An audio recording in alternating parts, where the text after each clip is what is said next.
one of the things I would always tell them, like, look, I can see that you can draw, but that's not our business. Right? Our business is the storytelling business.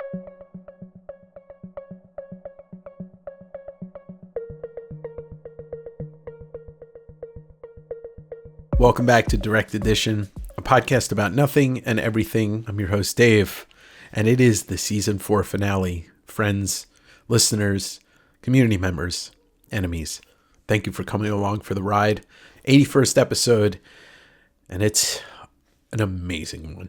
I'm bringing you an interview with one of my favorite artists of all time, one of my favorite comic creators of all time, the legendary Marc Silvestri. Marc Silvestri rose to comic fame in the 80s by being the penciler on the Uncanny X-Men under the writing of Chris Claremont, and then shifted over to Wolverine, where Larry Hama and him worked together, and the legendary team of Silvestri and Dan Green as his inker. Stuff of Marvel legend, but he broke away with the other 6 Image Comics founders to form Image in 1992 and brought us Cyberforce. Along the way, he started Top Cow Studios, where he would create characters such as Witchblade and The Darkness and Cyberforce. 2 years ago, he did an amazing run on a miniseries for DC Comics called Batman and Joker Deadly Duo, which is one of the most beautifully drawn things I've ever seen. I get to talk to him for an hour and 45 minutes. Such a calm and fun and humble guy. We get to talk about all of the things that I just laid out. About a year or so ago, he brought Witchblade back to Image Comics, but on December 10th in comic shops, Darkness #1, Darkness comes back to Image with Marc as the writer, doing some covers, and I can't wait for it. And I think after listening to this interview, you're going to really be excited to pick up that new issue when it comes out next month. And I think that's good for now. So why don't we get to the interview with Marc Silvestri. Ladies and gentlemen, welcome back to Direct Edition for the season 4 finale, and I am honored to have one of my all-time favorite comic creators on here. He is responsible for creating such characters as Cyberforce, The Darkness, Witchblade, an amazing and impactful run as the penciler with Chris Claremont's Uncanny X-Men into Wolverine, which is my introduction to his work. He also left his mark on the X-Men in multiple generations, as well as more recently Batman with the Deadly Duo Joker. But we're going to talk about Marc Silvestri and him bringing The Darkness back to Image Comics coming December 10th. Marc, how are you? I'm great, Dave. How are you doing, man? Thank you. That was a wonderful introduction. I appreciate that. Yeah, well, it's of cool. Course. I mean, somebody with a resume like yours. it adds up in spite of yourself, right? So, I've been in comics since 1981. So, wow. Well, you're in comics. I've seen it all. Since this issue hit the stands. What? I have one on my wall. Yours is in better shape than mine. Yeah. Wow. Yeah. This is my very first thing, and I get an amazing cover by one of the ghosts, right? Yeah. So Joe Kubert. That's pretty cool. Yeah.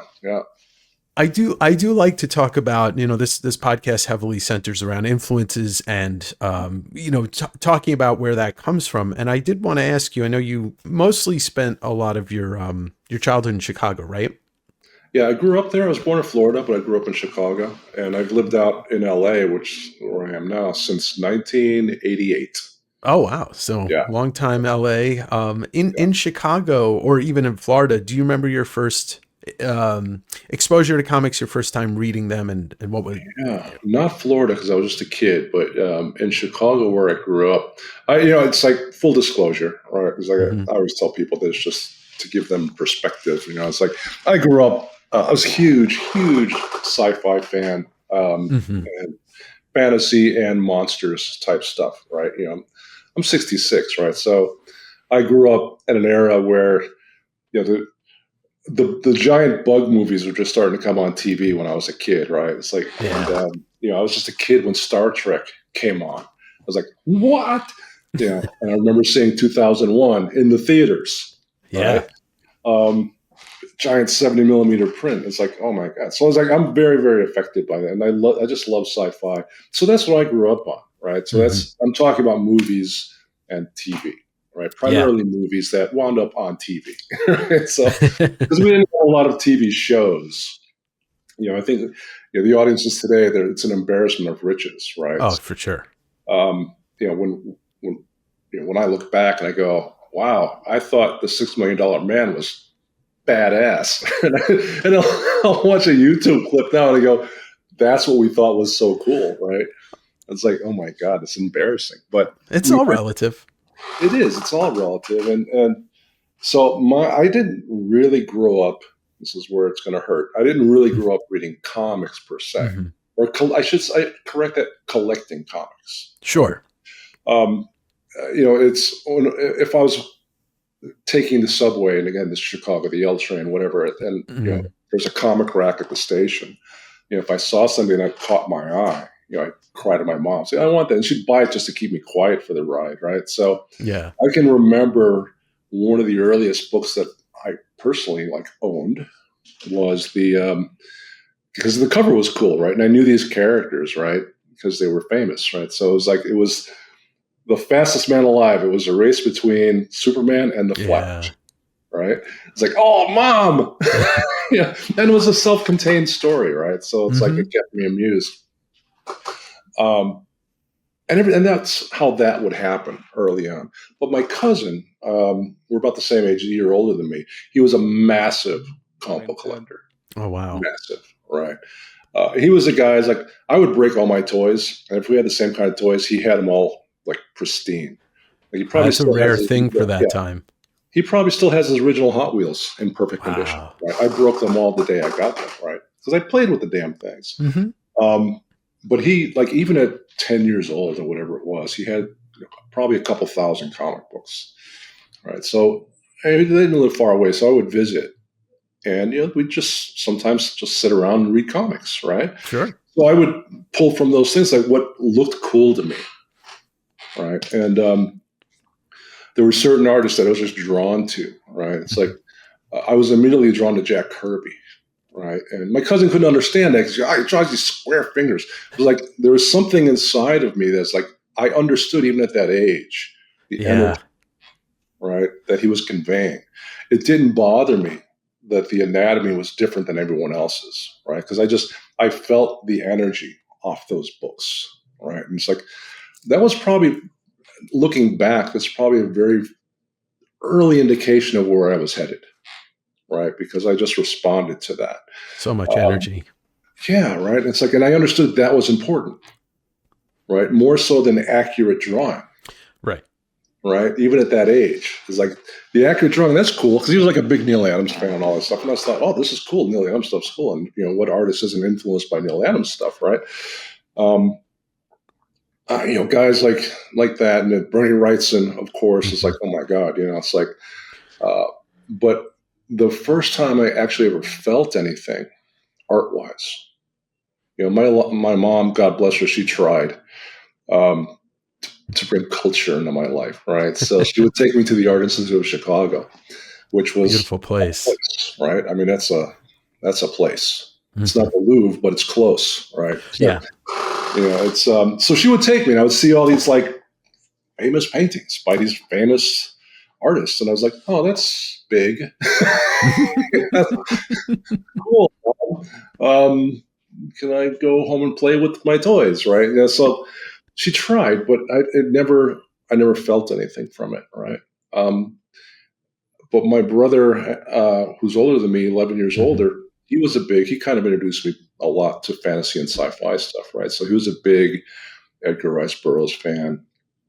He had all those paperback books. Oh my God, yeah. The first time a piece of art made me feel something, it was a Tarzan paperback by Frank Frazetta. Yeah. And I went, that's art. That's what it means. And again, it wasn't Rembrandt, but to me, it was much cooler and much better, because it was that energy again that popped up, right? And it was, literally, it was just everything about it that just spoke to me. And I think I was hooked at that point to fantasy art.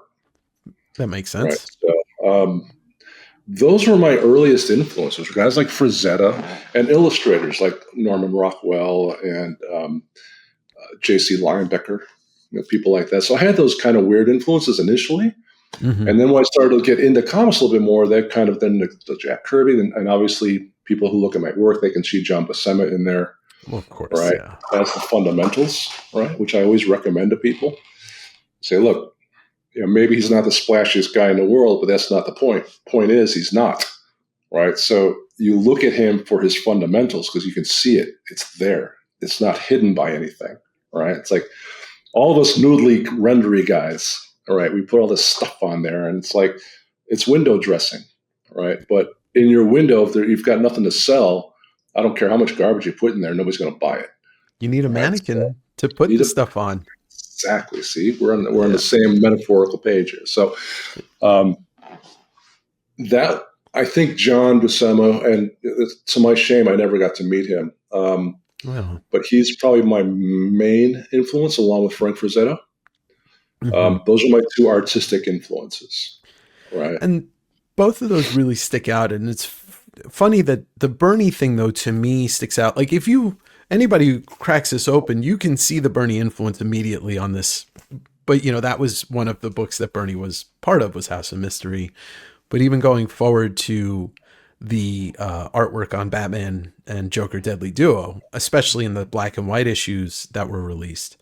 I mean, the hatching, I look at that and I'm like, oh, well, clearly Frankenstein at some point was in your life, and the Bernie Frankenstein. Huge. In fact, before that, it was a short story he did, which I will kick myself forever. In the early days of Image, there was an opportunity to buy this, and I didn't do it. Muck Monster. In the Warren books, right? Yep. That's what, like, oh my God, right? And then, of course, there was Swamp Thing, right? Sure. So it's like, oh my God. It's like, and again, he spoke to me as well, right? And then obviously when Frankenstein came out, it was like, like a revelation. Right. So, I mean, but we both have the same influence in the sense that it was old school pen and ink guys. Yeah. Right. So you look at Frankenstein and stuff that Bernie was doing, he was obviously looking at people like Franklin Booth. Right. And it's like, that's where I went, because I was very cognizant of Frankenstein, very cognizant of Bernie Wrightson. So I wanted to not go there 100%. Right. It's like, oh, then I'm just doing that. Right. Because you got to be careful. Like, influences, yes, take it. Right. But make sure you don't just become a copy machine. Right. So I was looking at old school guys like Franklin Booth and seeing, just kind of in my mind and understanding it right away. I didn't have to analyze anything. I didn't have to go, oh, why would he make this choice? Same thing with Bernie Wrightson's Frankenstein stuff, because I just saw it. Right. And I understood it, the values, the depth, the focus that was being used. Essentially, they were painting in black and white. Yeah. Right. And I thought, and my artistic focus was shifting that way, doing covers and stuff for like Cyberforce when we kind of brought it back. And when I started inking my own work, my work changed dramatically. Definitely. Yeah. And that's when I started doing more and more of that Franklin Booth, Bernie Wrightson line work, and Cole from back in the day, and a few other guys. But I understood that was a great way to create depth on a two-dimensional surface, right, without color. Yeah. All right.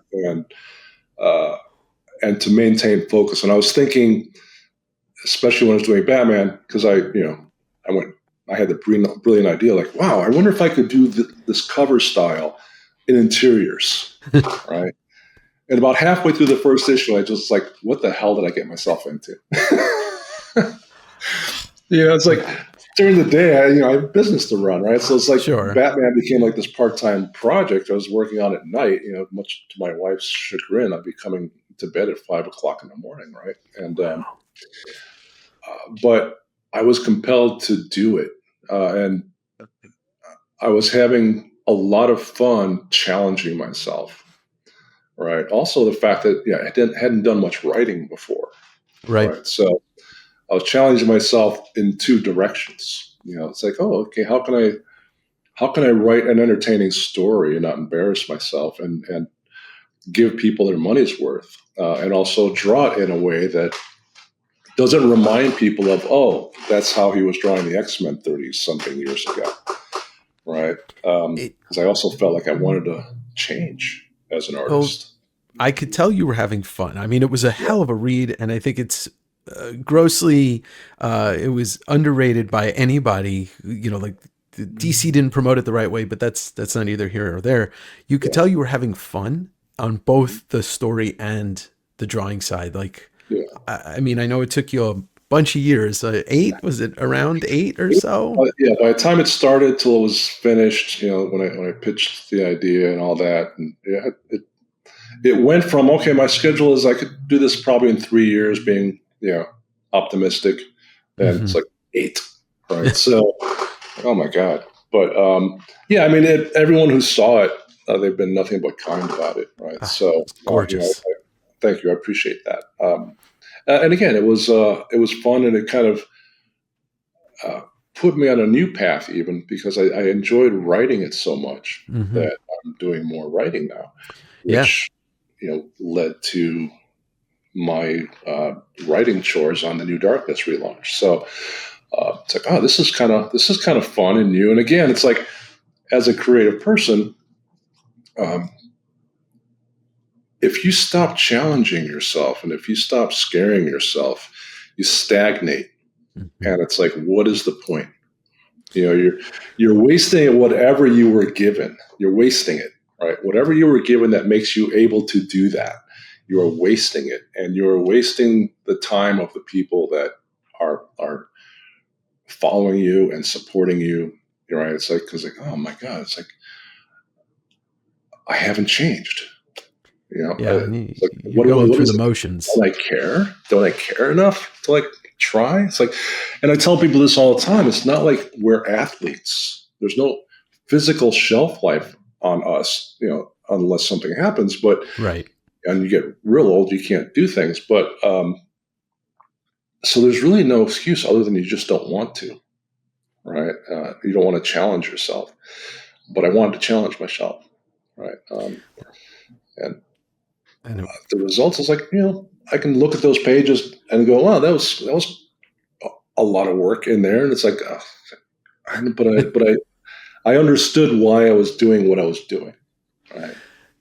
And you with the writing and the inking yourself, like it really does show how much work you put into it. And, you know, I won't harp on this series too much longer, but I'm assuming, and through my just kind of common sense and detective work, that you haven't sold a single piece of art from that book.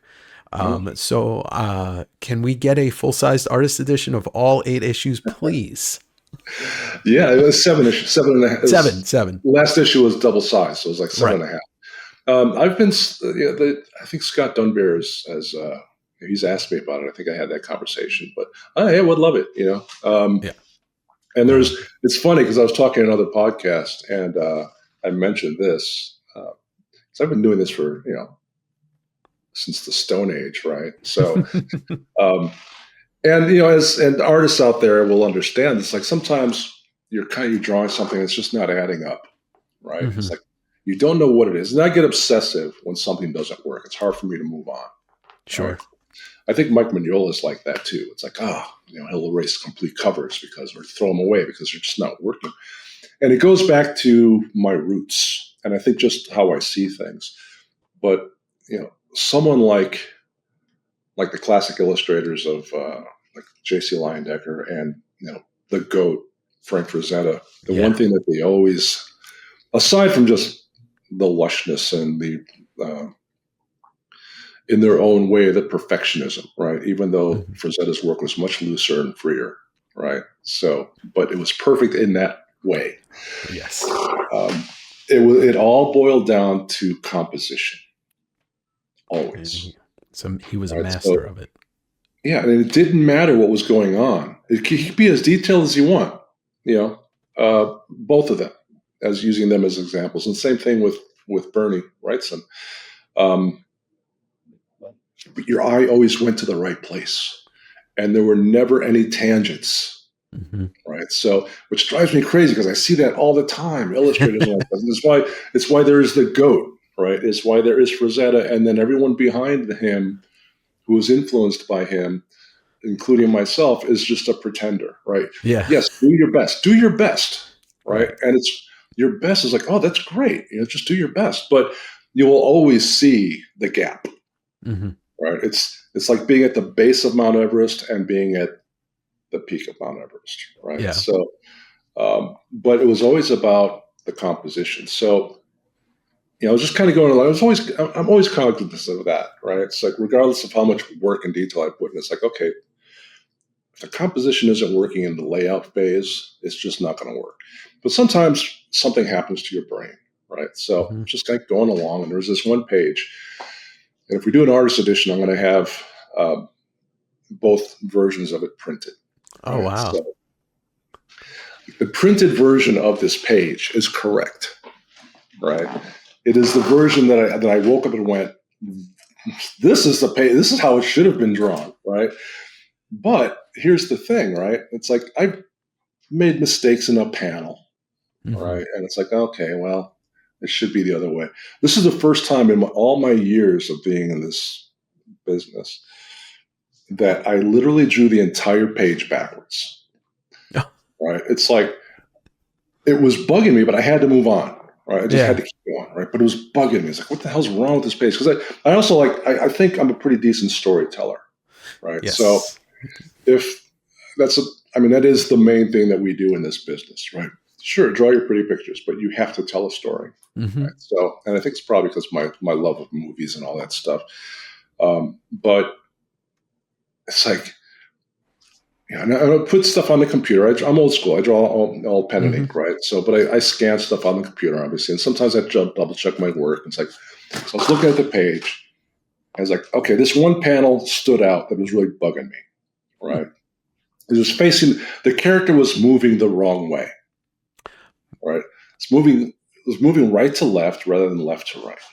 And I was like, oh man, do I have to redraw this panel or, cheat and do a stat and reverse it and glue it on there? It's like, so I just turned the whole page around on the computer.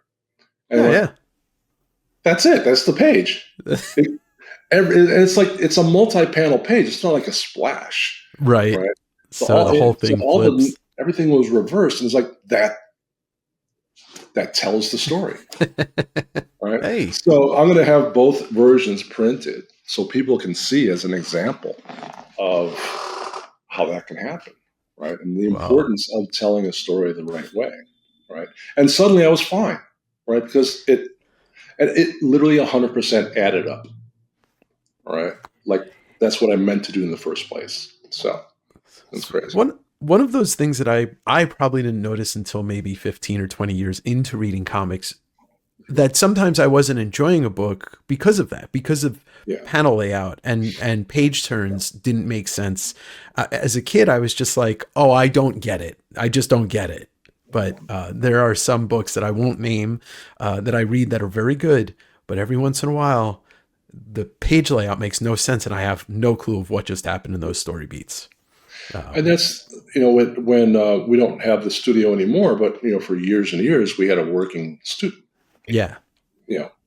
Classroom, right? Just a working school. And one of the things I would tell new artists when they came in, and, I've had the privilege of working with some massively talented people, right? We can talk about that later. But, one of the things I would always tell them, like, look, I can see that you can draw, but that's not our business. Right?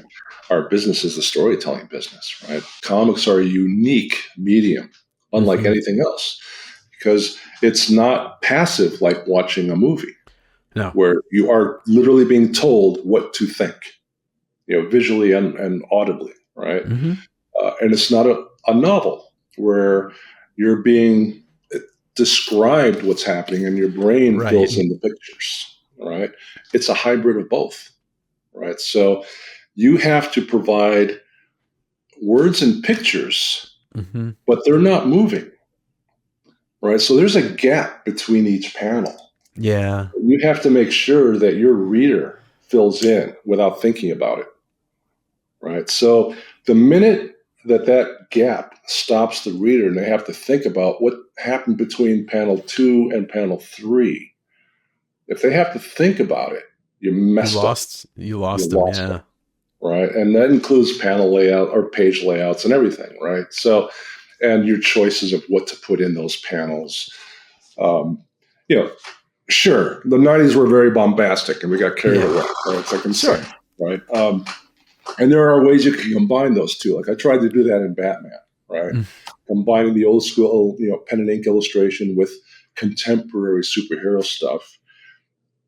Storytelling, modern storytelling, character stuff combined with the bombast of the 90s, right?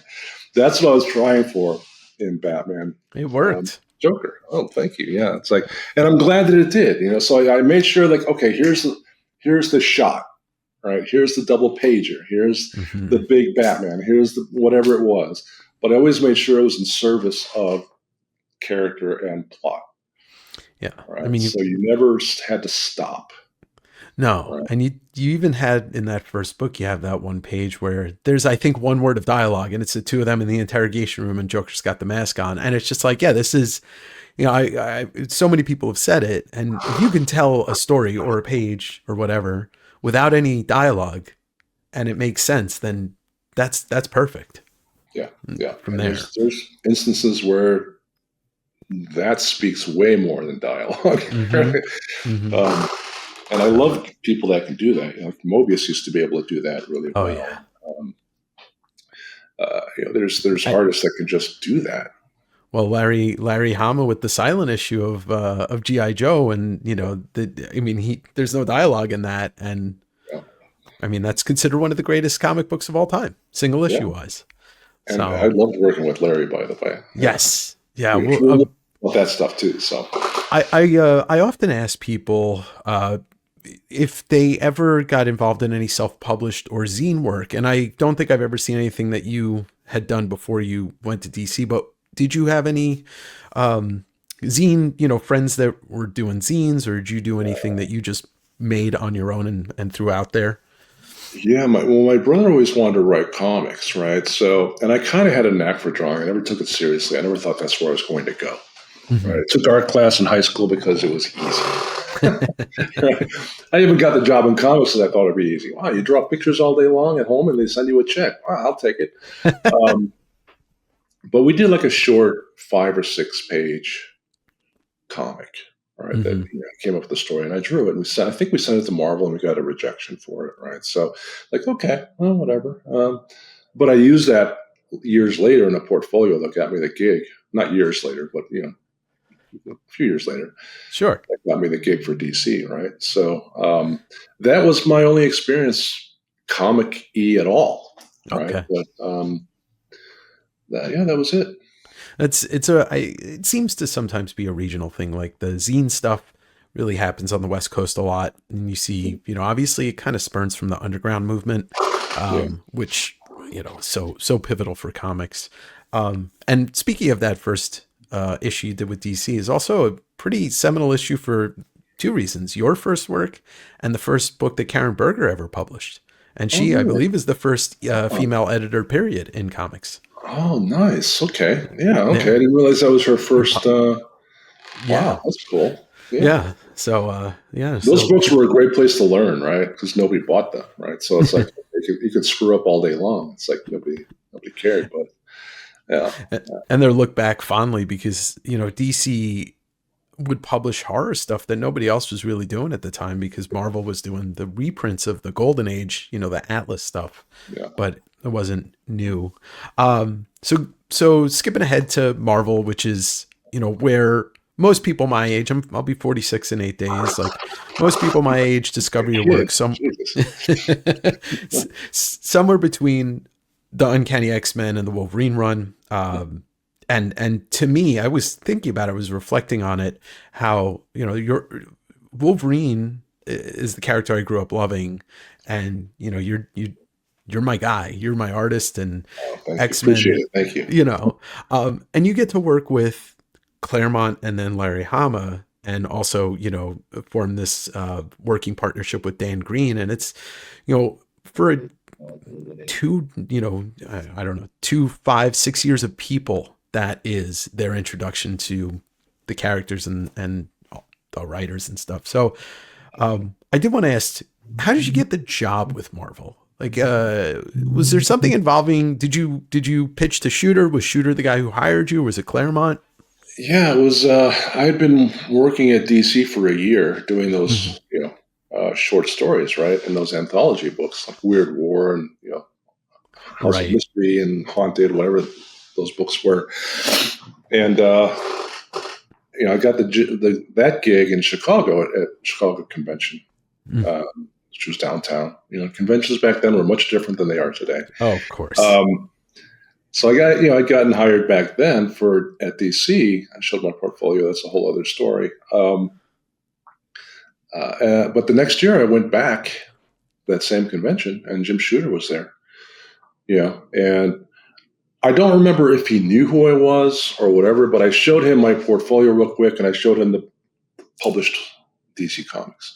Okay. I said, "I'll double your page rate. Come over to Marvel." Wow. It's like, okay. And that was it, right? So, and I was working for Marvel, right? And they were throwing me stuff, and it's like somebody years later, I think it was Christopher Priest, who was back then one of my early editors on Conan the King, along with Larry Hama, ironically. Sure. He was Larry's assistant. He told me later on, he said, we had to keep fighting for your job because Shooter wanted you fired. It's like, I never even knew that. It's like, really? Wow. Okay. He was a tough cookie. Yeah, he said, "Why is this guy still working for Marvel?" I was like, okay. But so Jim hired me, and then I was just working odd stuff. Yeah. I did some Spider-Man, Web of Spider-Man, which I think I did the worst Spider-Man ever. But and obviously the King Conan stuff I did for a while. Because that kind of keyed into my love of like fantasy and yes, I could pretend to be like Frazetta, right? Well, and you were also like, Buscema worked on that book for years. Yeah. And Buscema, who was my, one of my heroes, right? So, and it's like so many people that are getting in there. I just kept looking at his stuff and trying to be him and failing miserably, right? I look back at it now and go, "Oh my God, what was I doing?" But it's the learning process, right? But I'd done a few things. I did this weird project called Revenge of the Living Monolith. That's right, graphic novel. But because the Avengers were in there, I caught the eye of some editors at Marvel that thought, "Oh, this guy can actually draw superheroes," right? Mm-hmm. And there was like, even back then, my drawing skills weren't much, but I had that kinetic energy to my stuff, right? So I think that was appealing to them. So I got this X-Men Avengers crossover gig, right, for 4 issues. It was a miniseries. Right. And people who have picked that up or read it, they'll notice that I didn't do the 4th issue. No, right? I think it was Keith Pollard. I think it sounds about right. Yeah, I think it was because Ann Nocenti called me up while I was doing this and said, "Hey, how did you feel about doing the X-Men?" I'm not the smartest guy in the room, but I'm not that stupid where I'm going to say no. I was like, "Yeah, I'll do the X-Men." So I bailed from that project, from that miniseries. And, I was in my 20s and suddenly I'm working with Chris Claremont on the biggest book in comics. Yeah. Right? It's like, oh my God, right? It's like, I have nothing but good memories of working with both Chris and Larry. Right? Again, I'm looking through the lens of nostalgia because I think most of the time I was terrified working with Chris because it was Chris Claremont, right? And the general populace in the world had no idea who the X-Men were. Yeah. Right. It's not Batman. It's not Superman. No, and it wasn't quite the 90s yet. No, right? So, but in comics, it was the biggest book you could be on, right? So I just wanted to not embarrass myself. And I don't know if you've ever met Chris, but he's like a sweetheart of a guy. Very sweet. And super smart. And that was massively intimidating to me, right? We talked on the phone occasionally. I was just like, it's like, "Ooh, am I doing okay, Mr. Claremont?" Yeah. So, but yeah, those were just great times, right? And yeah, sure, it was a lot of work. Because there was some years where we had to do 15 issues. Yeah, you were bi-weekly or bi-monthly at some points, right? Briefly, yeah, Bi-weekly. briefly. But good thing is, I had a partner in Dan Green, Right. massively talented artist in his own right, just more than an inker. And on those incredible tight schedule moments, like I would do layouts for him, and he could go in there and finish it up and make it look sweet, right? So, Yeah. But yeah, I learned a lot working with Chris and with Larry, because both of them were very, very good with character. Oh yeah. They wrote, right? And that's a big part of the appeal of those books that I think people kind of forget. It's like, oh, that cool story is like, oh, you do this, this, and this. But it's like, it's the quiet moments and it's the characters that make those cool, big stories work, right? And working with both of them, I wanted to make sure that, yeah, okay, cool, we'll do the big action stuff, right? We'll do the big X-Men stuff. We'll do the big Wolverine stuff. He'll slash people, and it's like, but that means nothing if you don't care about them before they do that, right? And Chris was very good, and Larry, both of them together in their own way, at creating those quiet worlds, right? And Chris especially, sometimes people forget he had kind of a sly sense of humor, and his characters could be very light sometimes. Sure. And there was a real bonding between those characters because of that. Yeah, they were a team. They were a true team. They were a team. Right? It was a family, right? And they got into each other's faces, but they also got to laugh at each other, right? And I wanted to make sure I could convey that to Chris. And one of the things that it came from somewhere. Early on, I don't remember where it came from, but I kind of had a knack for cartooning. Oh yeah. It's like I kind of draw wacky little characters and stuff, like LCD or Albert. Yeah, it's like, and I could draw kids pretty well, and and with Chris especially, I could, and with Larry with like LCD and stuff like that. He had some wacky characters, like some secondary characters, supporting characters that I could have some fun with. He kind of let me do it. He trusted me, where I could kind of just have some fun with them, and just in all the seriousness of those worlds, those universes, you could have these wacky moments, right, of cartoonish behavior, right, and over the top, and you could almost see the characters going woo woo woo woo woo.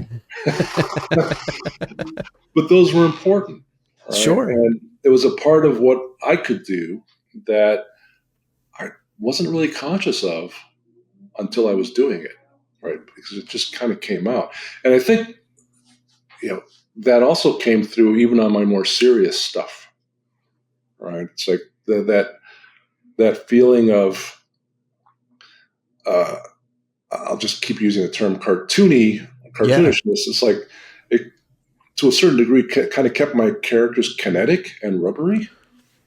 Moving them around a lot. Yeah, just like you kind of take some of the bones out of them a little bit, and they get a little bit loose, and you can kind of play with those facial expressions a little bit more than usual. So, all that stuff.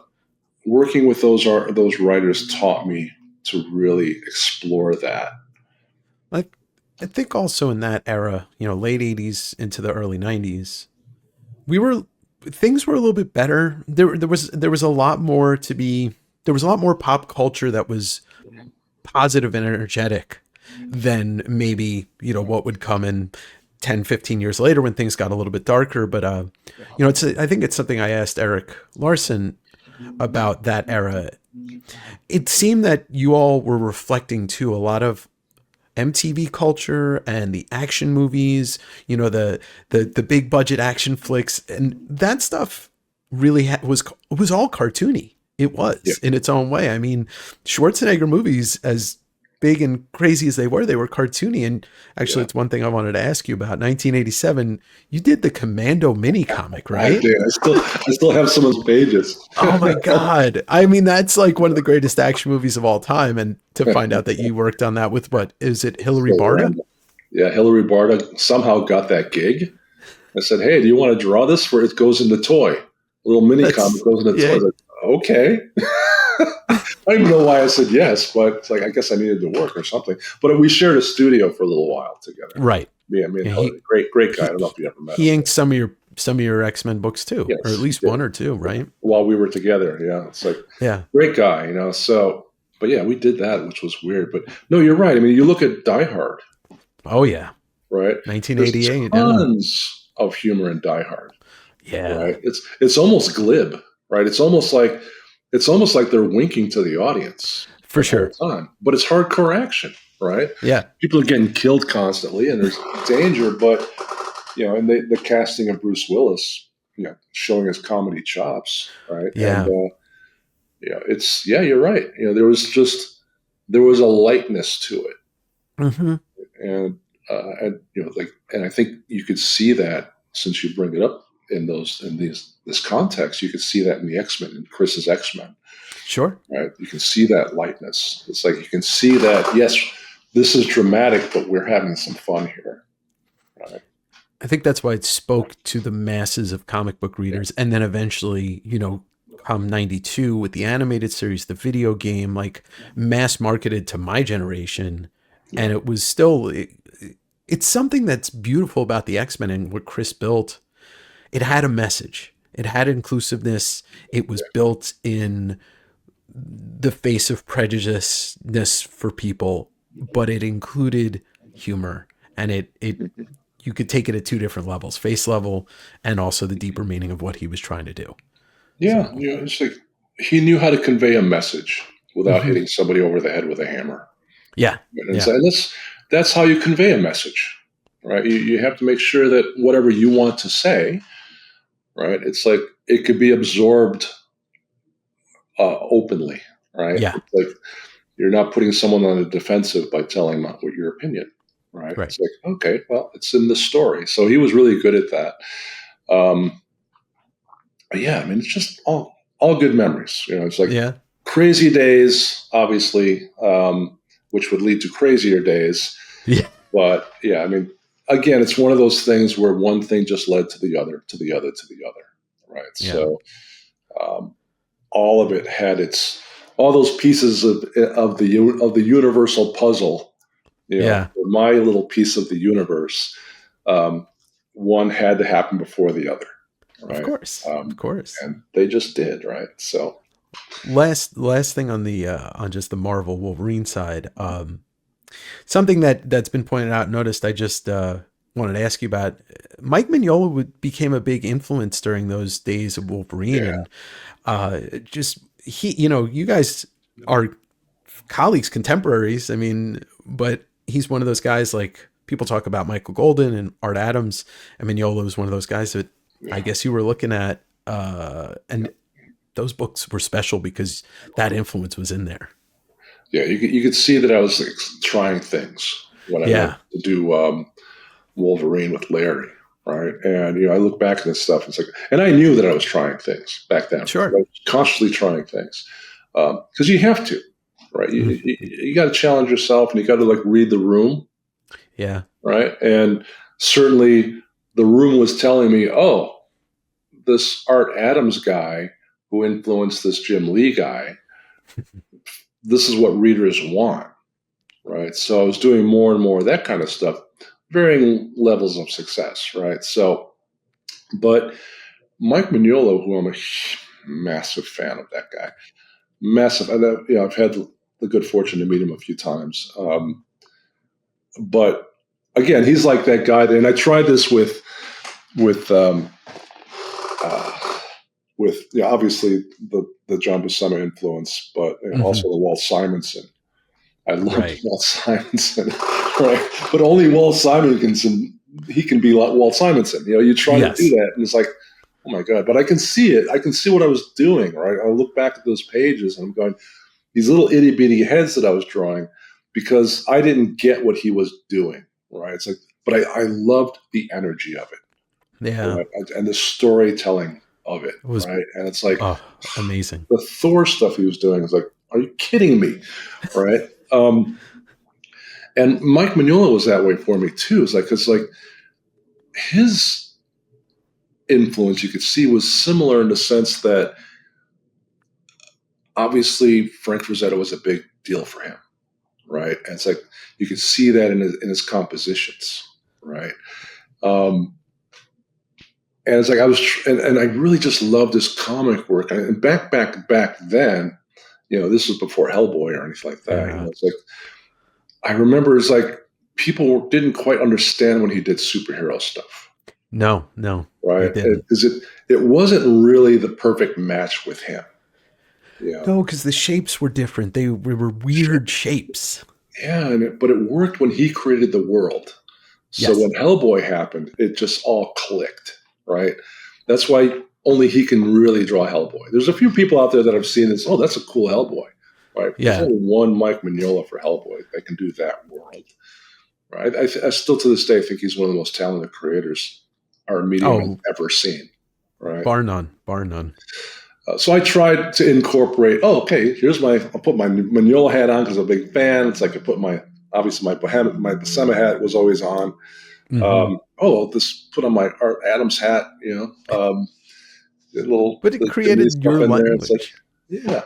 And that's what created your art is you just all these little pieces. But it was something that I noticed as a kid. And then obviously now looking at the Batman Joker and, the cover work that you've been doing for years now is there's always pieces of things coming off people. There's a lot of carnage. There's the kinetic carnage. And I think when I think of your art, that's like the first thing that comes to my head is like, looking at those Wolverine images that you'd put down where his costume's kind of ripping off and, and you had your own language, like Sam Keith had his own language when Wolverine's costume was in these weird swirly tatters. Yeah.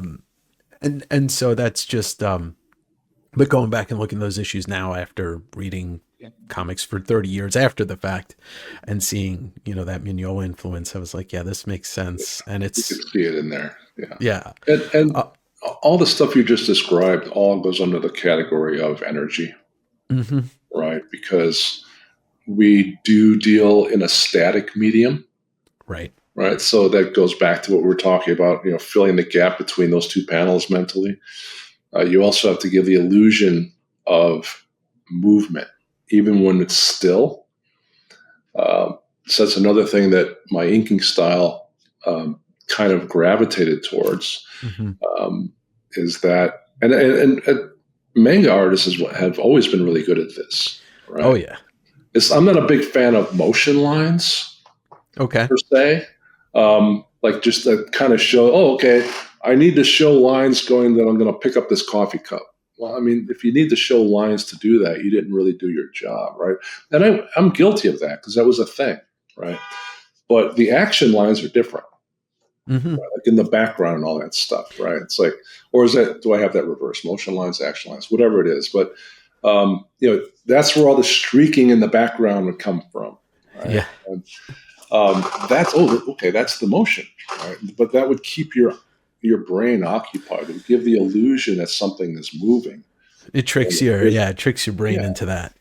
And that's what we do. It's sleight of hand, right? But that's part of the entertainment that you need to provide. Again, it's a static medium. It isn't moving. Right, you have to give that impression that it's moving. Right? You have to, help your brain, help the reader's brain do the work. Yeah, which is where the line work just came natural to me, right? And you'll notice, if you look at Batman Joker, that a lot of the line work is directional. A lot of the line work is kind of like helps focus the reader to what's important, but subconsciously in your peripheral vision, you're seeing these lines moving towards the thing. Yes. Right. So it's exciting your brain without you realizing it. Right. So it's like if you're judicious with it and you know where to put it, that kind of line work can add to the experience greatly, I think. Right. And because again, it's like it helps you focus. It helps you get in the same headspace that your character that you're reading is in. And it's like it's all part of the package, right? So yeah. So most people that know that you and your 6 friends started Image Comics and, Those broke guys. away. Yeah, those guys. And that story's been told in documentaries, and it's, it's a huge turning point for comics. And I'm one to definitely think about history, in a linear form, and how you guys created it and it went up, the bubble burst, things came down, but Image Comics now, if we look at the last 25 years, has produced some of the most enjoyable comics and some of the most recognizable comics in the last 25 years. Robert Kirkman is a huge part of that. But he's always my example to people about how it works. Sure. Right. And, we are, look, I could sing the praise, and I had him on the program a couple months ago with David to promote Skinbreaker. We talked about their new book, but I did want to ask, like, who out of I know Todd was the one who convinced you and gave you the pitch, but in a friendship level, like, which one of those guys did you know first on a personal level? Because I never really hear them talk about, Rob knew Jim and Rob knew Eric, but I don't really know your part of it. Yeah, I wasn't doing a ton of Comic-Con appearances back then. And back then, if you were a comic artist or a writer, you were in your own universe. You were very secluded from everyone else, right? That was one of the huge appeals of a studio situation. Like, I'm around people, my people, and I'm around them. Right? We can hang out, which was great. I will never forget and not appreciate those experiences. So I casually knew them. I casually knew Todd. I'd met him and Wanda before. Mm-hmm. I had met Jim before. I don't remember if I had met. I don't think I had met Eric Larson before that. I think I had met Wills, because Wills was, obviously really good friends with Jim. Right. Yeah. So, but yeah, it's like, and I knew Rob tangentially, right? Okay. From conventions and stuff like that. But yeah, it was Todd that gave me the pitch in the hotel lobby when I was in New York on Marvel's dime. Which is the best way to stick it to them. Yeah, on an X-Men, get together, right? Creative get together. All the X-Men people were out there, including Rob, in a room. That's right, because he was on X-Force at the point. I pitched Cyberforce as an X-Men spinoff. And that's Rob what I was going to ask you about that. Yeah, because it's like that's what I knew, and it's like it was a natural to bring that with me. Like with Jim with Wildcats. It's like people go, it's just the X-Men stuff. Well, yeah, because that's what you knew us for, right? And we weren't stupid. It's like, okay, we're just going to give you what you expect, but now it's ours, right? So, and Rob with Youngblood and stuff like that. It's like that was our thinking about that. Plus, we just like that kind of stuff, right? But I pitched Cyberforce in that meeting to like Bob Harris and those guys as an X-Men spinoff, because I saw, X-Men #1, right? Mm-hmm. Who didn't want a piece of that, right? It's like, oh man. But they didn't take it. But Rob would later tell me that he wanted to kick me under the table because they were already talking about Image Comics, obviously. It was already like, that train was already leaving the station. And he goes, I just wanted to kick you and tell you, save it. We haven't talked to you yet. All right, save it for Image. But that night, I was in my hotel lobby going back to my room, and Todd walked up to me and gave me the quick pitch. And, he said, you got so much time to think about it, bud, because we're going tomorrow to DC Comics and tell them to go F off. It's like, and, I played it coy, right? But I was sold within the first 30 seconds of the pitch. Right. It's like and again, like I said earlier, step by step. It was a perfect timing for me because I had done the X-Men, I had done Wolverine, and back then there was nothing beyond that. Yeah. Right. It's like Yeah, sure, Batman's great, right? But compared to working on the X-Men, it's like, oh man, is this? And it sounds weird to say this now. It was like it was a real step backwards back then, right? As far as sales and all that stuff, and it's like, okay. And I was already kind of burnt out. I was in comics for 10 years, and like I'd gotten sort of to the peak within mainstream comics, right? And It's like, okay, well, I love movies. I was living in LA by then, love movies. I'm going to try and get into the movie business, start maybe as a storyboard artist or something like that. So I was already kind of getting mentally prepared to leave. Yeah. And then Image happened. I talked to Todd. So I was like, perfect. Something new.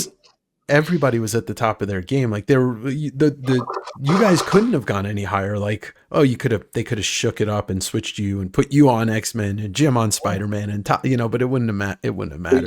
Big deal. Right? Yeah, exactly. Like you're just crossing the hall. Yeah. Right. Okay. But Image was, yeah. And it was such a seismic shift. And, I was there on the front lines every week buying those books, without you and everyone else, we never would have been able to do it. So it's thanks to all of you that went with us and supported us that we're still all my favorite artists. Yeah. Yeah. That's what we were banking on.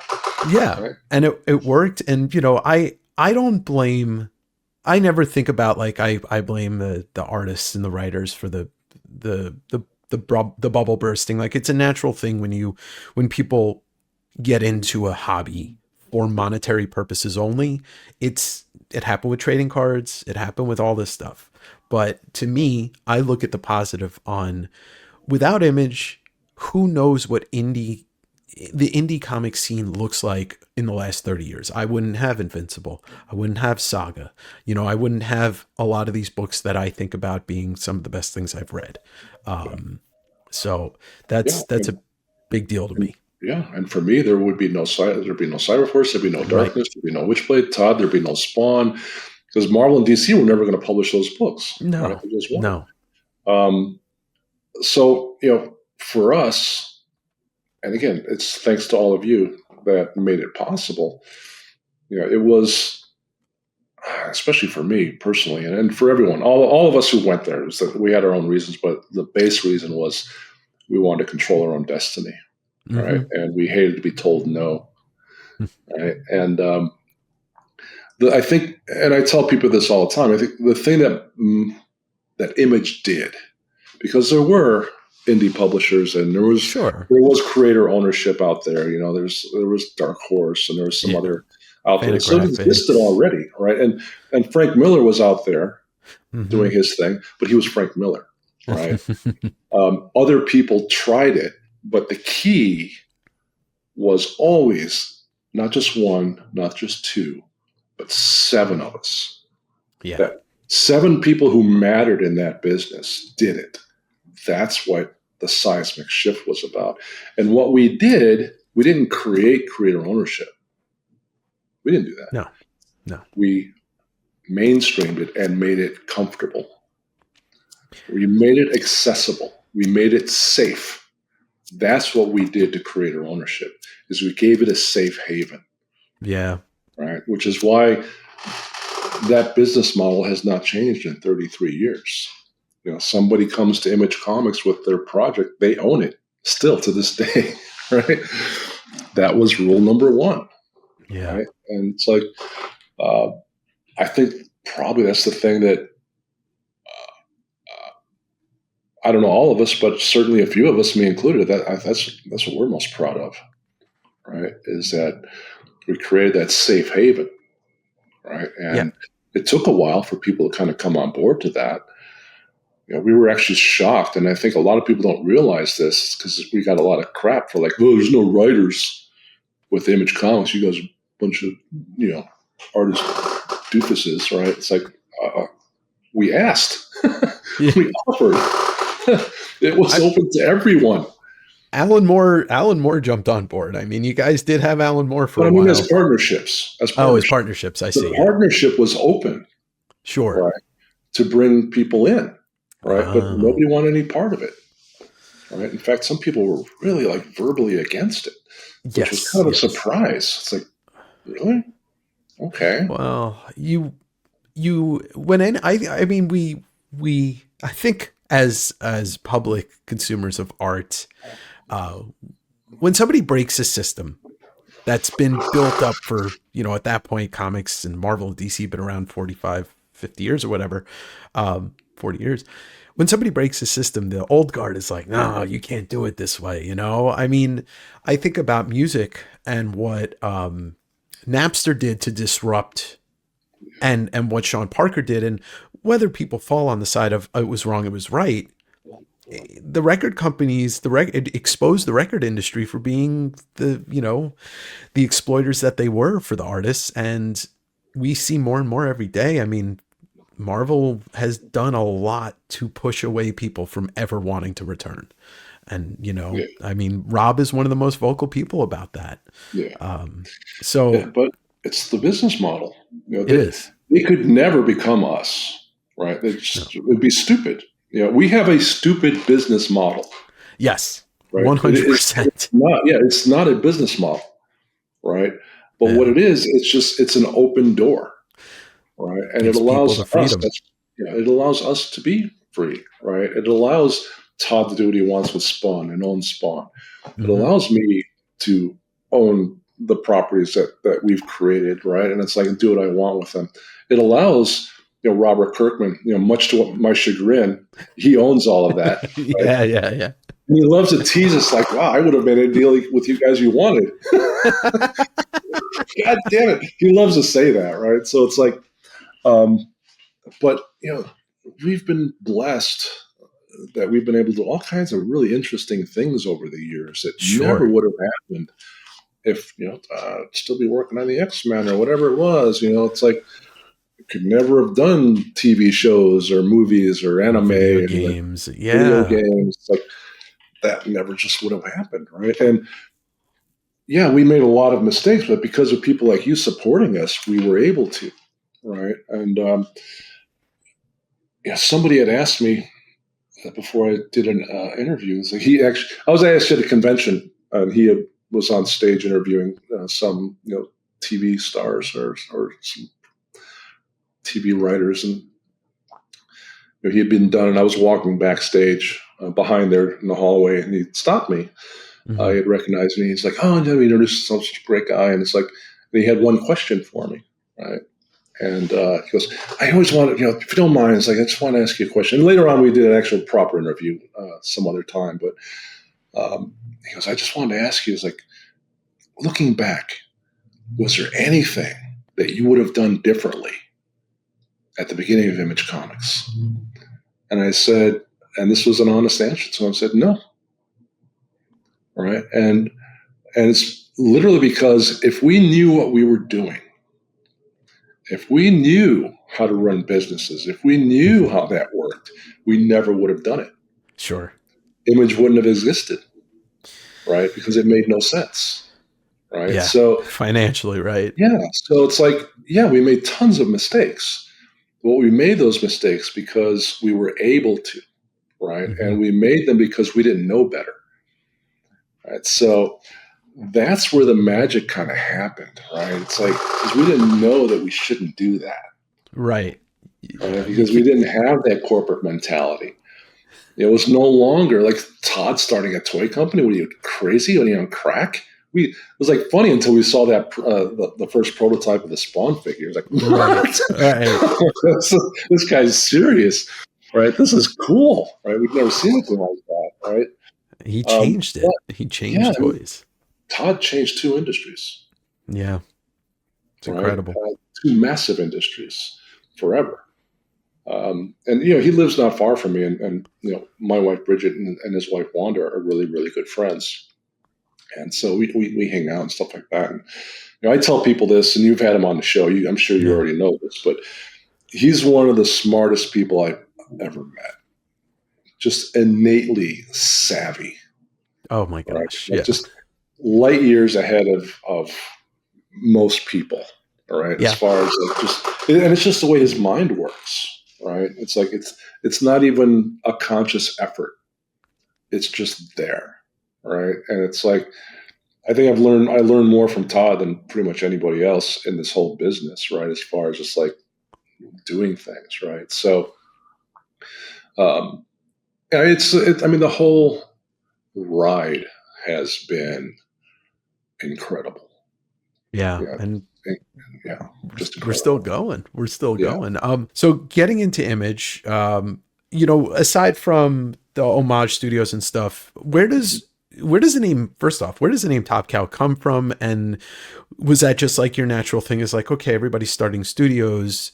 I've got Cyberforce. And when you started Top Cow, was Darkness, was that one of the first books that you published? That was, we published that.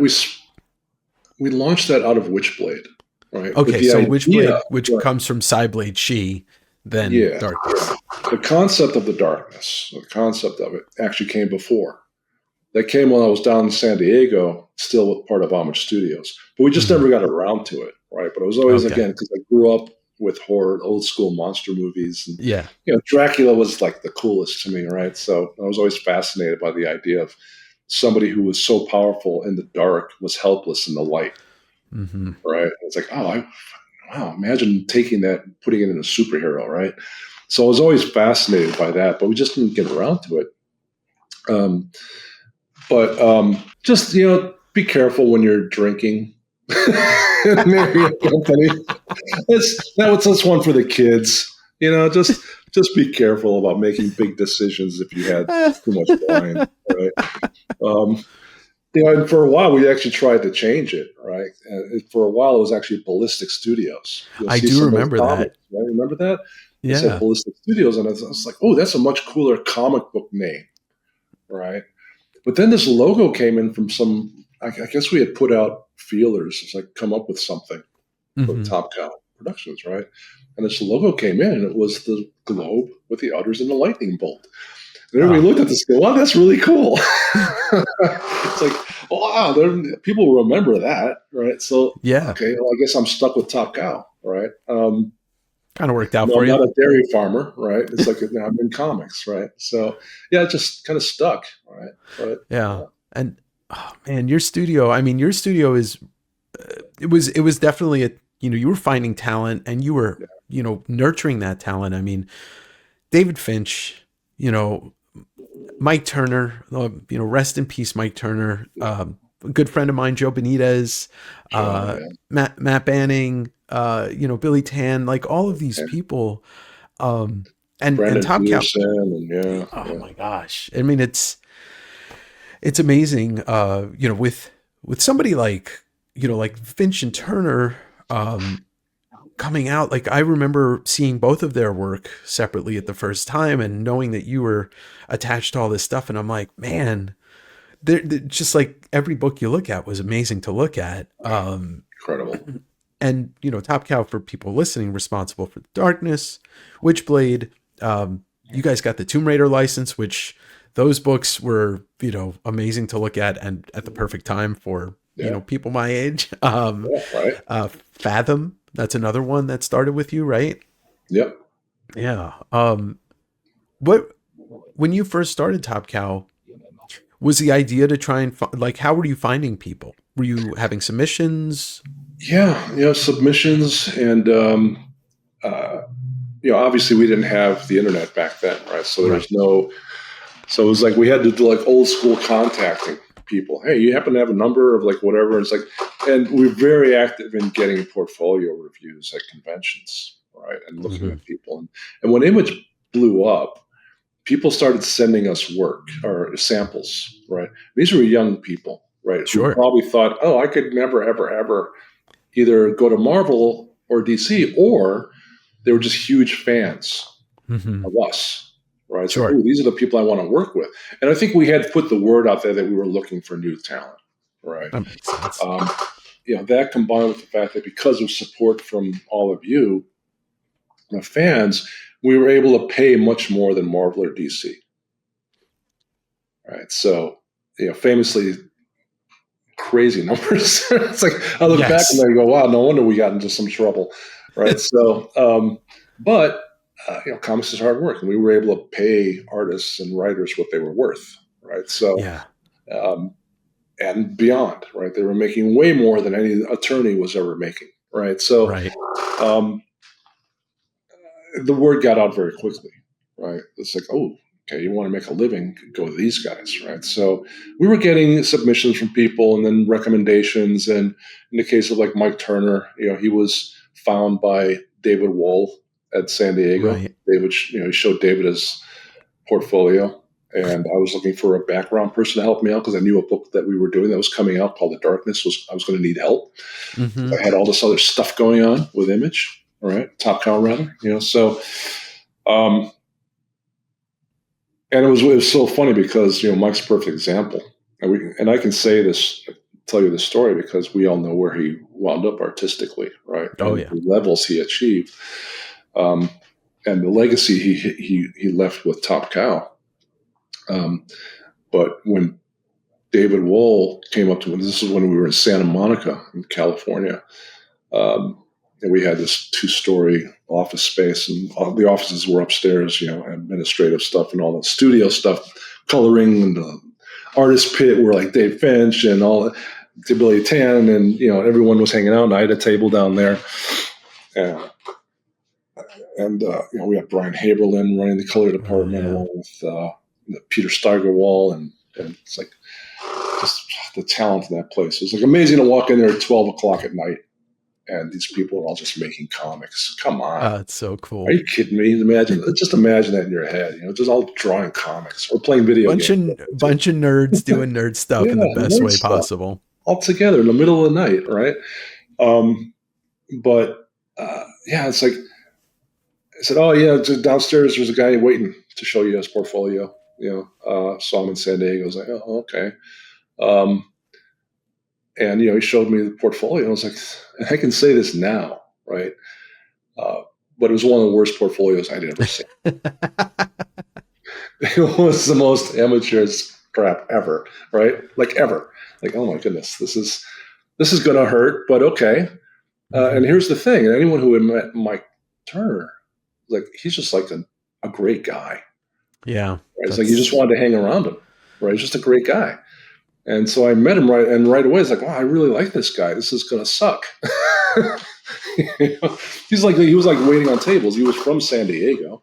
Yeah. And, drove up to LA. And, the thing about Mike is he just had this attitude of like, yes, let's do this and show me what I can do, right? Show me what I need to do. It's like, I like the guy. It's like, okay, just get this over with. And there was an open table next to Brandon Peterson. I said, okay, go sit over there, Mike, and draw me a building. All right. It's like, okay, because I need somebody to draw me buildings. So I go about my business. I'm drawing stuff or whatever, and Mike goes there. It's like comes back about an hour later with his drawing, and I look at it, and I describe this to people because that's what I saw. Mm-hmm. It's like it was a vertical loaf of bread with holes punched in it. Right? And I'm like, wow, okay, but I liked him. Yeah. And again, he showed me this with all the enthusiasm in the world, right? And he took the criticism, right? But it didn't faze him, which is really important. You could see he just wanted to learn. But I'm just like going, oh man, sometimes you just can't teach people, right? Because there's nothing there, right?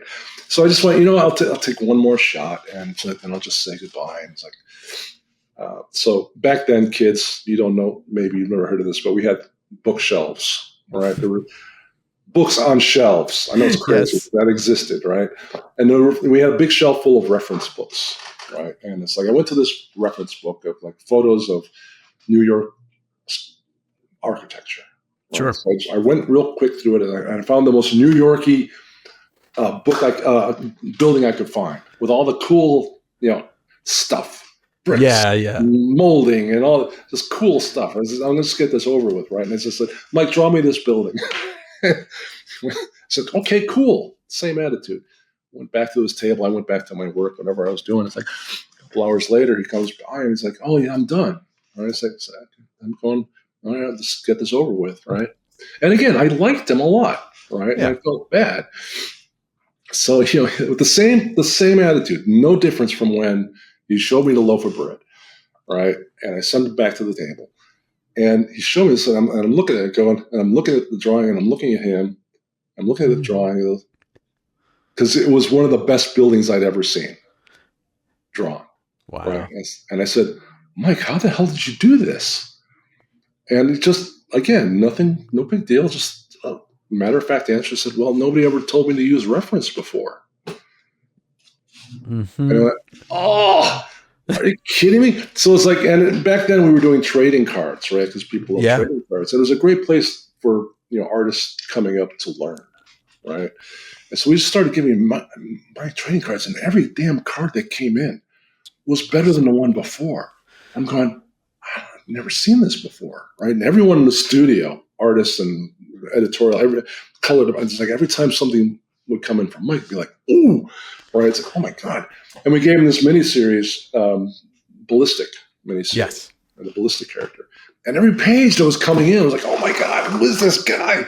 It's like, and he was one of those guys that would just listen when you had advice. He was a sponge. Right? It's like, it was just a sponge, and it's like, it didn't matter. It's like, he just wanted to learn, right? And it's like, that's what you need, right? Obviously, because when someone's closed off and they think they're already like the cat's pajamas, right? It's like, you can't teach them. They're never going to get better.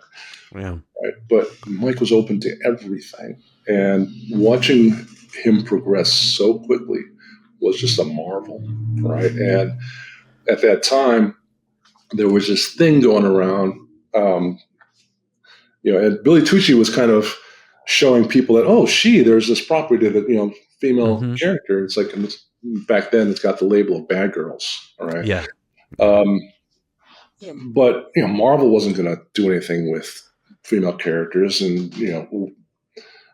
DC didn't care about Wonder Woman, so there was a whole market that wasn't really being serviced. Right. So, and Mike had a real knack for drawing certain things. Right. He had a real aesthetic that was just appealing. And it's like, David Wohl and Brian Haberlin, we were talking about, okay, we want a female project, female lead character. And they came to me with this idea. I was like, let's do something which, just loosely, pitched out there. It's like, it was basically Excalibur, right? This female wielder. And we just started developing it. It's like, okay, this is the book for Mike Turner. Right. So we developed it with him in mind. We brought him in on board right away. And as I worked with him on her designs and what directions we were going to go with it. And he come with sketches. I would come. It was great. And then, the rest is history with that. Right. That's right? Witchblade. That's a perfect example of that. And I would always tell artists, look, I don't want you to draw like me. Right. I want you to draw like you, but you're here to become the best version of you. Right? And I'm just going to help you. That's it, right? And that's, Mike was a perfect example of that. He had his own style, and going back to what you were saying before, you pick and choose little pieces of your influences are, and then you make it your own, right? Yeah. And what Top Cow also seemed like with what you're saying is it's a bit like a manga studio, because everybody's kind of working to put this out, whatever it is. People are helping each other, and and it was all healthy competition too. Yeah. Yeah. But healthy. You'd see somebody do something really cool, and damn, gotta do something cool. All right. So it was great.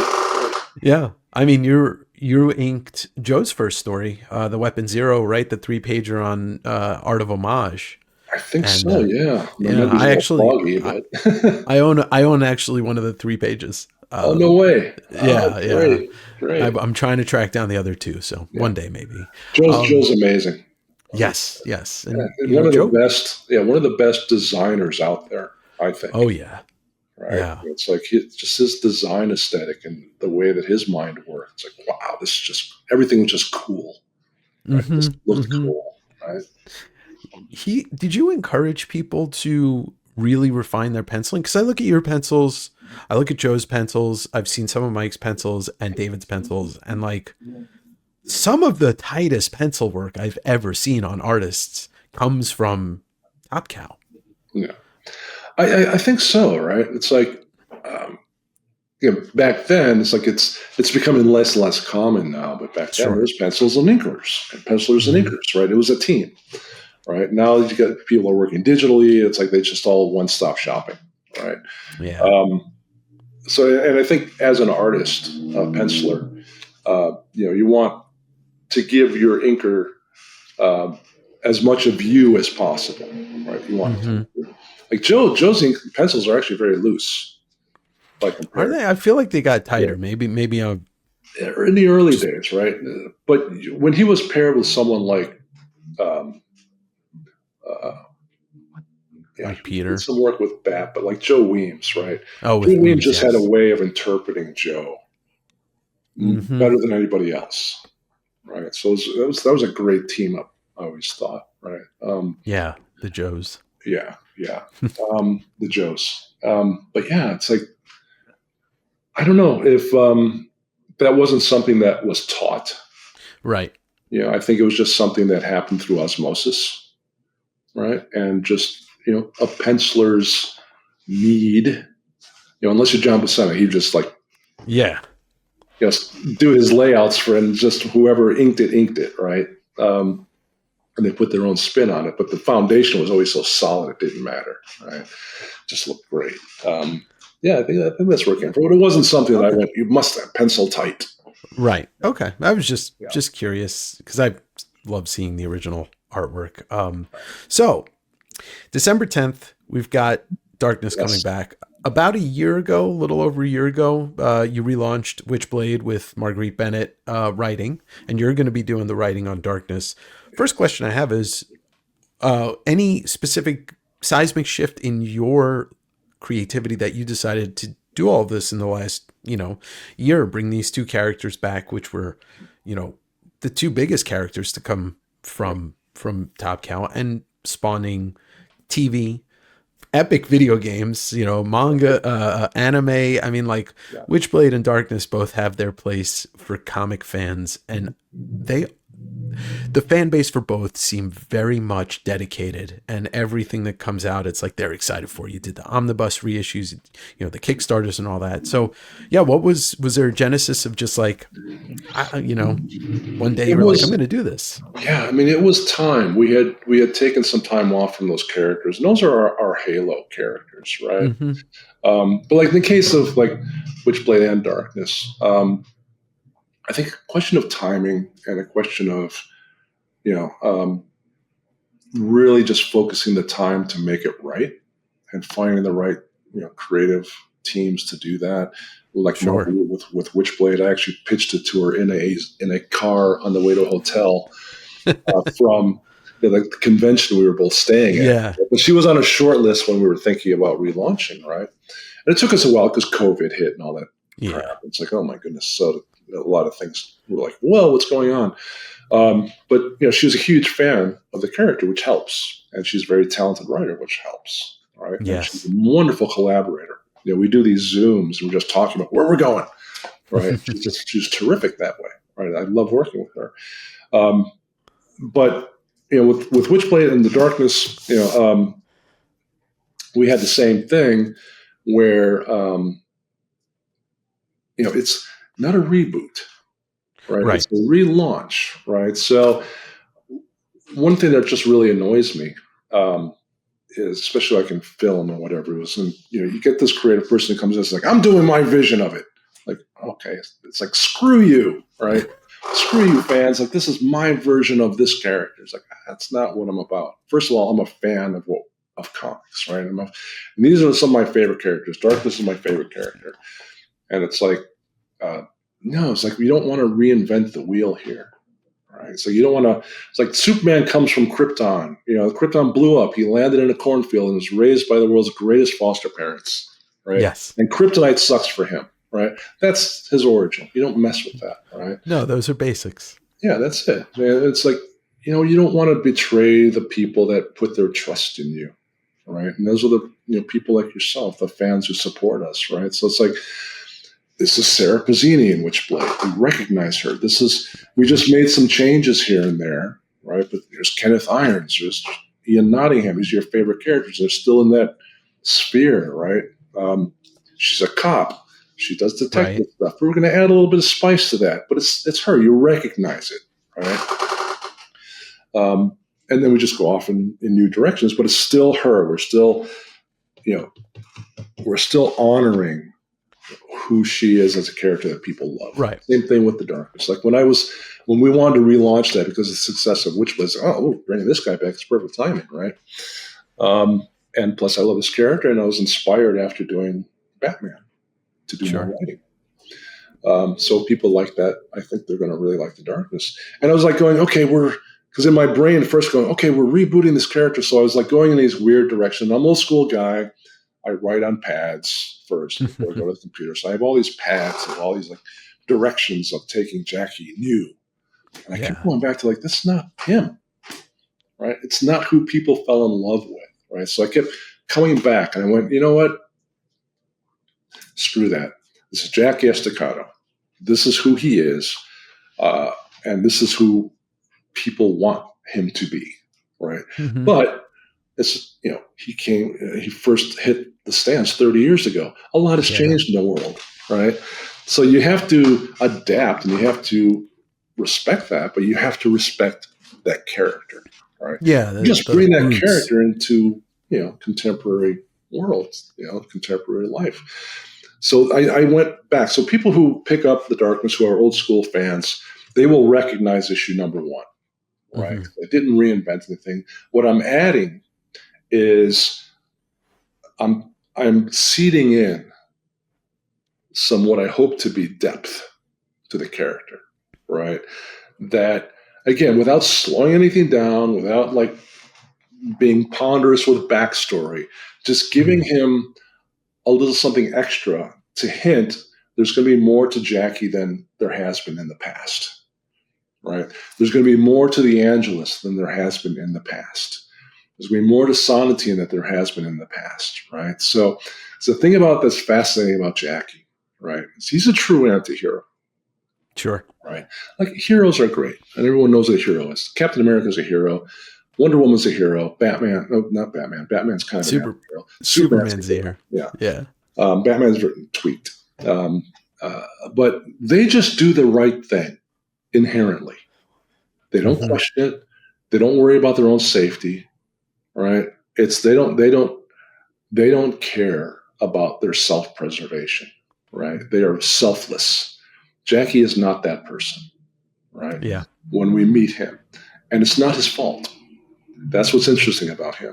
He's an anti-hero because he does things for his own preservation, right? He does the right thing because in that moment, that's his best option. It suits him, yeah. It suits him, right?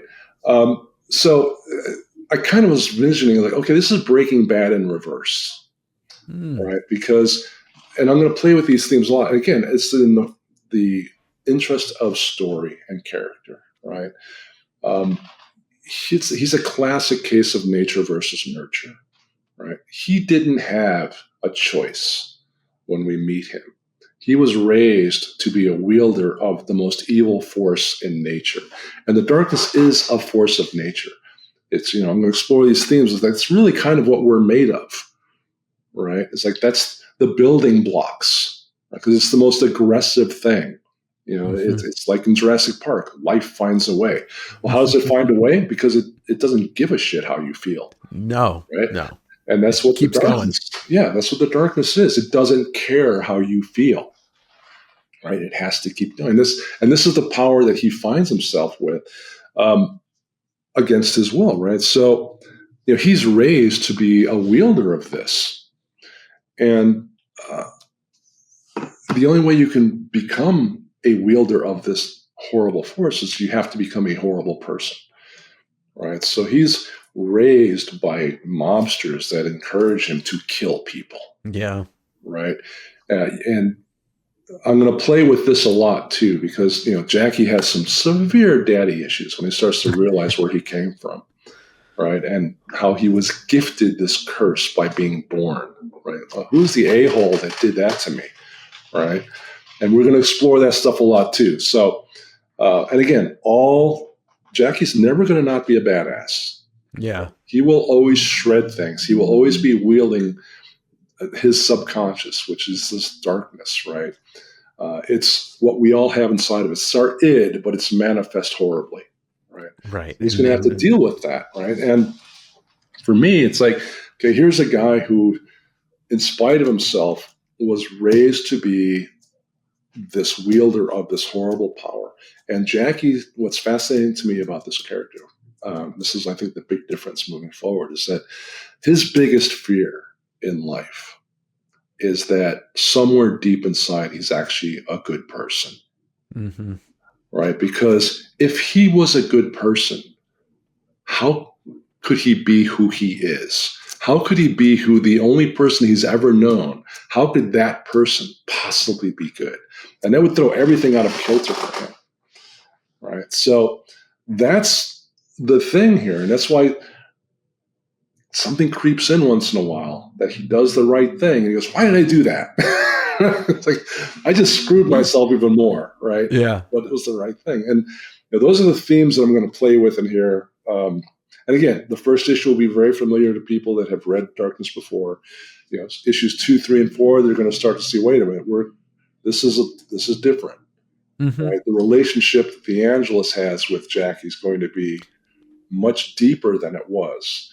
She's no longer going to be this villain that just like licking her chops and go, I'm going to kill you, right? There's a reason, right? There's a relationship there, and you're going to see it in the first issue in a very brief encounter, which I actually really like, which is a couple pages where they meet, right? And Sonatine is there where Jackie meets Sonatine, right? And it's like, it kind of defines that dynamic and how it's going to be different moving forward. And the other thing I'm going to really explore is that there's, Jackie does not have a running internal monologue like Batman, right? It's like Batman talks to himself and it provides information to the reader, right? Yeah. I'm not going to do that here because what Jackie has, he has his id, right? And I love the Darklings. Love them, right? They're the comic relief, but they're Jackie's id, right? They're his conscience that he can't control. Right. And, there's a smart version of him that pops up. There's, the uncontrollable evil person of him that pops up in these Darklings. That's who he's having the monologues with. Mm-hmm. Right. That's where the reader's going to get information because of these encounters with these characters. Yeah. Right. He's got the emotional one who's like annoyingly in tears all the time. Like the one part of him that he hides the most, right, which comes out every time he's around the love of his life that he didn't realize was the love of his life, which is Jenny, right? The one person that gives him that humanity, right? And it's like, again, it's like we're going to go down a path. The first 12-issue maxi story, I think is going to show people like, oh, geez, this is different. But we have not lost who he is, right? It's still going to be Jackie, right? And he's still going to even have that civilian life of being a mobster, right? But things have changed in 30 years. So the quaint idea of, monsters from New Jersey or mobsters from New Jersey just doesn't fly anymore, right? No. So he's going to tangle with people that really know what they're doing on a global scale. Right. And it's no longer going to be the simple solution of, oh, I'm just going to kill you. He's not going to do that. Right. It's like everything has ramifications. Yeah. There's Jackie, he's never had ramifications his whole life. And now he's got to deal with that. Right. So we're going to have a lot of fun. And again, Jackie's still going to shred the hell out of people. The Darkness monsters are still going to do what they do. Sure. We're never going to lose that, but we're going to add more to him and his world. In fact, we're even going to explore his world. His darkness is going to be a physical place, right? And that's going to come into play, right? It's like, what is that? What is that personal hell? Well, it's an actual place that exists, and we're going to have fun there.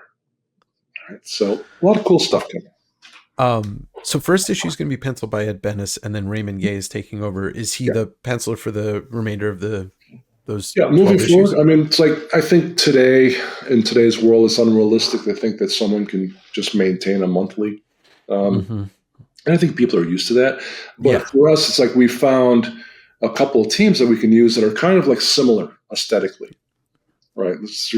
There's Raymond, there's some others, so we can give people. We don't want to it's like, and I know this because this is where I come from. I come from that Sure. side of the drawing table. It's like, you want to have fun. You don't want to worry every day about, like, oh my God, right? Of course.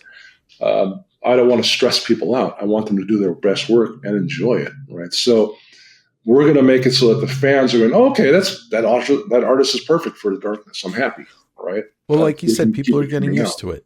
Yeah, people are used to it. Yeah, and I'll be the writer, consistently through the whole thing anyway. And, I'm having a great time with it. Jackie's just like fun to write, and it's still going to have the twisted humor in there that people expect. It's going to have the dark aspects of it too, but it's also going to have that, sometimes like just what is going on. Yeah. Sure. Well, I know people are going to be excited to see your name next to that image. On a monthly. I did want to ask about, bringing it back and, obviously Witchblade and Darkness are in the same universe. Mm-hmm. Is it something that you've noticed as just a comic fan, over the last, 5 years? You're seeing a lot more shared universes pop up that are giving people a little more investment into their comic reading experience. Absolute Line from DC is absolutely killing it. Robert with the Energon universe, having those two things collide. Todd obviously expanding the Spawn universe after 300. I think for a reader, I can't speak for every human out there, reader, comic reader, but for me, it's cool with the idea of, oh, I'm reading this book and this character's going to pop in. Yeah. And these are two characters that are not connected to the Marvel DC universe or whatever. They're their own shared universe. I appreciate that. And it's fun, especially right? if it tells a fun story. Right. Yeah, it's fun. I mean, we reintroduced Jackie in Witchblade again this time, right? But we were very careful of he hasn't had his book yet, right? So he can't really be the darkness. Yeah. Right. So we figured out a way. It's like, how do we do that? Right. So Jackie's Jackie the hitman, the mobster, for lack of a better term. And he, tangles with Sarah. Yeah. Right. She sees something all around him because she is now the wielder of the Witchblade. So she sees that supernatural world. But he has no idea what the hell she's looking at. He's like, what are you looking at? Right. She sees the darkness around him. Right.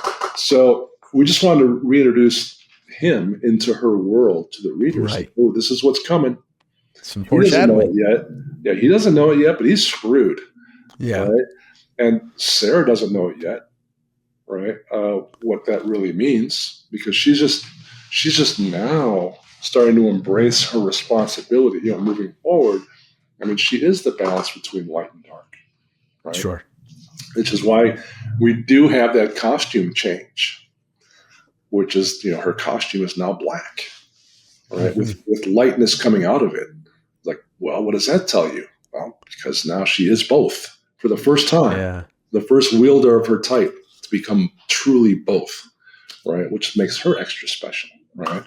Jackie's going to be special because for the first time, and I'm not going to spoil this, but there's some really cool twists coming up where it's like, with the Angelus and Sonatine and Jackie and all that stuff. But, he's the fly in the ointment of the bloodline of the darkness, right? And again, kind of goes back to that thing that haunts him, that he's a good person, right? So that's going to screw with everything, right? And we're going to have a lot of fun with that. There's a line... this isn't a spoiler because we've already published it in our preview book of The Darkness. But there's a line that's a recurring theme where, basically Jackie is created by his father right in the opening thing. He does the thing you're not supposed to do, and he has sex with a woman, right? But he does it for a purpose. Right? And he tells Sonatine, it's like, Sonatine says, what the hell have you done? Right? Because he walks in just too late. Right. And Jackie's father tells him, this will be recurring. And Jackie has this recurring nightmare. It's like, I created a better man than me. Good luck, you son of a bitch. Oh. Right. So it's like, that's going to be a recurring theme. Right. Yeah. Because that's what happens. Right. There's the fly in the ointment. Right. So it's going to be a lot of fun. Right. And, awesome. again, thank you for your support, and thank you for all the fans for their support, because we couldn't do any of this without you. And hopefully, and thank you for the support of Witchblade and all the fan love we're getting from that book. And we think that you're really going to like The Darkness. If we do our jobs right, you'll love it, right? So it's like I'm having fun, and as a fan, that matters to me. And it's like, and I just want people to understand that as a fan, I'm not going to do anything you're going to go, that's not Jack. Yeah, it's like, it's going to be him. I always say, I think in every artistic field, the creators, the artists, the writers, whoever, right? If they're having fun, the person watching, reading, listening to whatever it is going to pick that up and understand that and feel that too. And it's one of my favorite things about comics is when people have fun making them, we sure as hell have fun reading them. And that's the whole thing. We're a team, right? People buy the comics so we can make them, and we make the comics that people want to buy, right? So it's like, this is a team, right? And I hope the fun comes through. I hope it comes through in Witchblade. I hope people realize we're having a great time with that, and I'm sure the fun's going to come through on The Darkness as well. So, because that's why we're here. We want to be entertained. All of us want to be entertained. Right? Take a few minutes out of your day and just like go somewhere else, right? So, but for people to know, I mean, FOC is this coming Monday. Yes, so, and this comes out. This comes out on Monday. That Monday. Comes out the 10th. Yes, and December 10th, your local comic book store. Hit them up. Pick up The Darkness. There's covers by Mark, and there's even a 1 in 1,000 sketch variant, which is awesome. If anybody gets it, they're lucky. And we appreciate it. We've had a lot of retailer support, which, obviously we're all in this together again. It's like, so we get a lot of retailer variant covers. It's like, that's always cool to see that. It's like, oh yes. Right. Yeah. It's cool. Yeah. So, and I'll be doing that number of sketches. I did that with Witchblade as well. And it went, people loved this. So I was like, okay, so I guess we'll do it again with The Darkness. Yeah. Right. So, and again, thank you for your support. And we're not ready yet, but we're going to have, I believe, some pretty cool announcements concerning both of these characters. And I'd love to get back on with you, and we can talk about that as well. Yes, 100%, Mark. This was an honor, a pleasure, a privilege. I mean, thank you so much. Thank you, Dave. Appreciate it, man. Yeah. Thanks for watching, and thank you so much to Mark for doing that interview. For my audience, just a little behind the scenes, I've been trying to get an interview with him for almost 3 years, and it's just scheduling. He's a busy guy running a company and also trying to get these books put together and written and covers drawn and all that stuff. So much gratitude for this, and for my audience and for everybody that's been a part of this. This is a passion for me, and 81 episodes in, and I've interviewed so many of my heroes and so many people I regard as artists and creators and writers that I really appreciate. Before we get going, though, the season 5 is going to start in a couple weeks. I think 3 or 4 weeks in December. The season premiere guest is Jeff Darrow, and I already lined up a couple other interviews, so you'll see those as they come out. I will be in Japan. Probably going to be posting some stuff from Japan on this channel. Mostly it'll be on West Coast Davengers, but who knows? A bonus episode might pop up here. So please keep watch. Hit the bell if you're on YouTube so you get notified when the next episode drops, or if you're listening on Spotify, then it'll just pop up when, as long as you're subscribed, which also is a great time to remind you to hit subscribe on whatever platform you're listening to it on.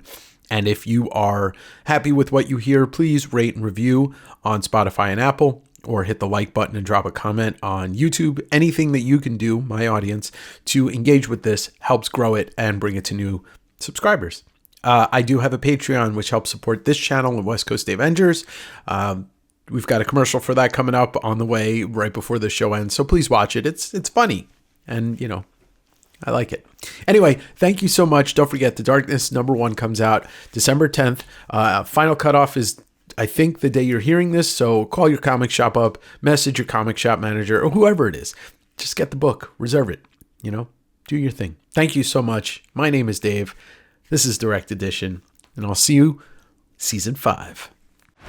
Hello, friends. It's your pal Dave, and I want to introduce to you my brand new Patreon, West Coast Davengers and Direct Edition, all under one umbrella. You can now support me by joining the Patreon for $5 a month, and what you're going to get is me wearing this shirt and nothing else. I'm just kidding. You're going to get at least one bonus episode of West Coast Davengers and one bonus episode of Direct Edition per month. As well, I'm going to let you vote on the content of another West Coast Davengers video where I flip through a rare book or a rare magazine or something that you've never seen before, and you get to participate in what book it is. As well, every 2 months, I'm going to do a private sale right here, Patreon exclusive, and you're going to have first access to buying it well before it goes live on West Coast Wednesday, my comic book claim sale. So that's a little exclusivity for you. So plop down $5 a month. It's not that much to ask, is it? I'm waiting. No, it's not.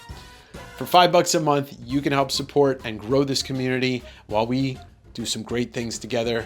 West Coast Avengers and Direct Edition. Fucking hell, let me do that one more part over again. Yeah, that's right.